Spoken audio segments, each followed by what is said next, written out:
Jews are controlling the whole newspaper. I want to know, my brother, do you know what's going on? What they're doing to me? I only want to cry. I want my brothers to sympathize with me for being footballed out of Nigeria. That's all. I wanted nothing more than that. I don't want you to apply sanctions against Nigeria, that you stop your trade relationship with Nigeria, nothing of the kind. I just want the people to know that I'm hurt. That is all. So Brother Ubaid, who made a tire, they tell me that he's gone to South Africa. No, they say, what an irony, imagine. I said, look, if I had known, the team of businessmen from from Dubai, they have gone to South Africa. At the moment, they are receiving the hospitality of the South African government. The same white man who has been oppressing us, and he's welcoming our team from here. I said, nothing wrong with that, nothing wrong with that. They're enjoying the hospitality of the white man. I said, if I was there, I would have welcomed you.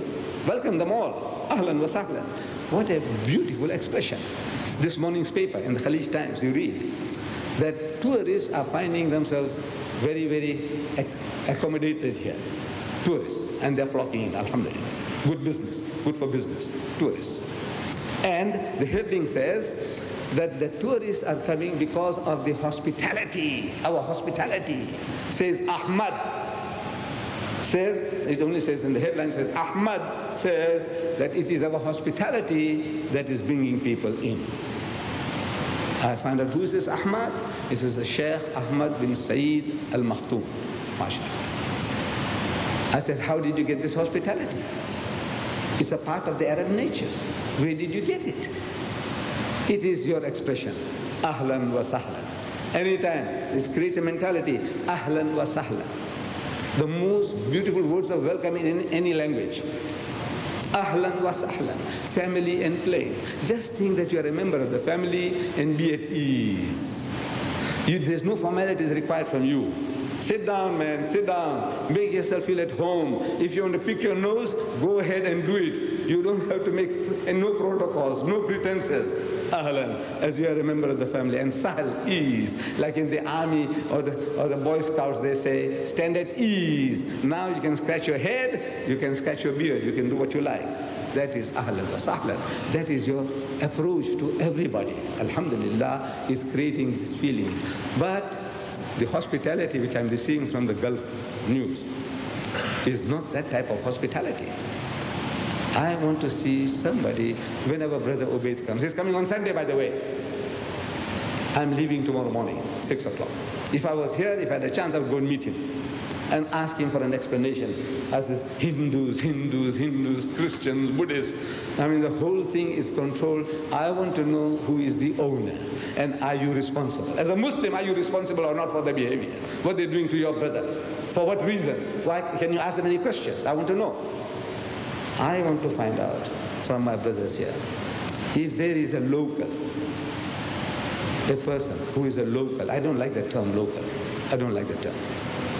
So watani or something, whatever. They'll have to think. You people have to think. It's not a good word. I don't like it, local. It's the same thing as a native. He's a native of he's the native. Whenever we say native, we think of African. When you say local, I don't know what you think of. Local. What do you mean local? Think of a word, something better than the word local, maybe an Arabic word, which might give you a description of what you are, the people of the land. You are the person who is welcoming the other person. I'm sure there's a word for that. Huh? No, these are all citizens. This must be something special to say, I am a special citizen who is here to welcome the foreigner, the outsider. That's some word. I want a local, no insult. I'm not trying to insult anybody. I want a local who can assure me that he's prepared to go and present my case to Brother Ubaid.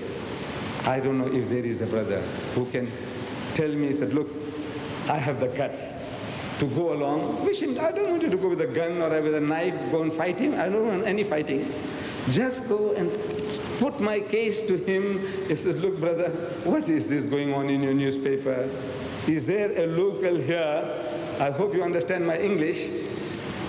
Local person, a Dubaian, a person from Dubai, a native of Dubai. Is there one who's prepared to go along and cry for me to Sheikh Ubaid? Please put up your hand.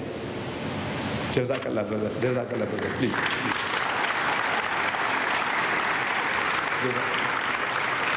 I would like my brother, before he goes, to give your name and your address and your telephone number. And I assure you, the next time I come, I'd like to have a cup of tea with you.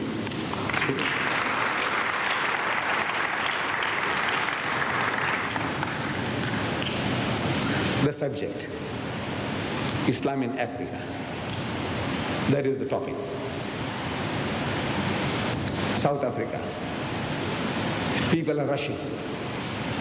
There's money to be made there. South Africa happens to be one of the richest pieces of real estate in the world. Real estate.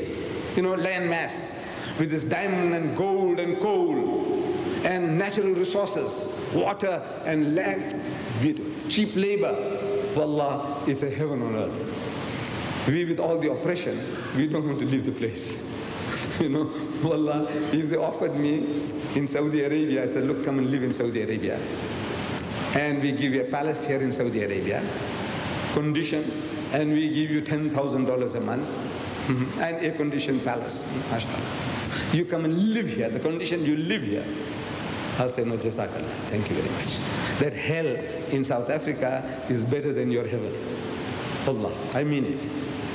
Your country, look, it's a holy land. Beautiful place. But when I come out, I have to look like this.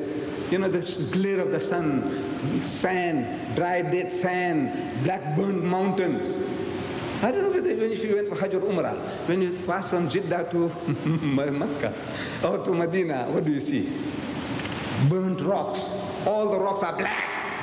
Sand is not the pure desert sand you think of. Imagine golden sand, nothing of the kind. Black burnt sand over a period of millions of years, and this glaring sun, you know, the way you...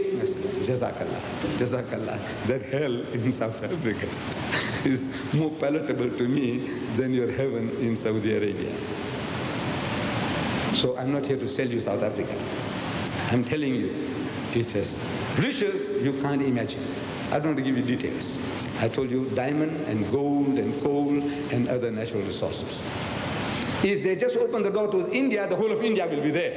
If they open it to the Pakistan, the whole of Pakistan will be there. If they open it to the whole of Africa, the whole of Africa will be there. I'm telling you. I don't know about the Dubaians. I don't know about the Dubaians. You have a heaven of your own here. That's different. But I tell you, whole of Asia will be there. If they just say, Ahlan wa sahlan, like the Arabs say, Ahlan wa sahlan. If that can convince anybody, Ahlan wa sahlan, sure, there won't be place for us to breathe, to walk. I'm not selling South Africa. But there is another commodity in South Africa, which we can describe as black gold.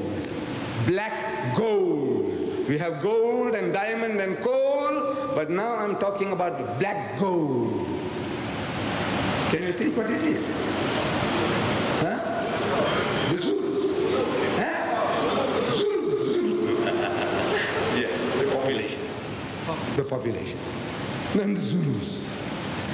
There are some over 20 million Africans. Among them, there are 8 million Zulus. The Zulus are the most militant community in that part of the world. One of the biggest cohesive force, united force in that part of the world. You want to go and do business with a white man? You want to be a partner in the exploitation of the black man? You will have the money, I'm telling you.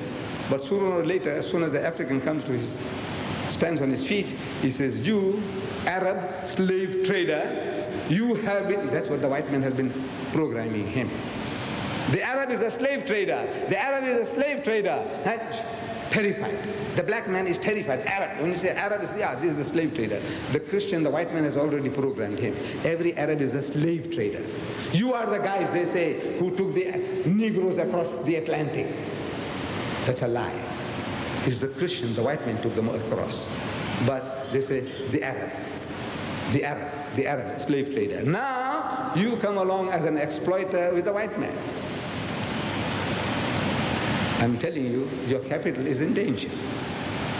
As soon as that guy says, look, you have now taken the place of the white man.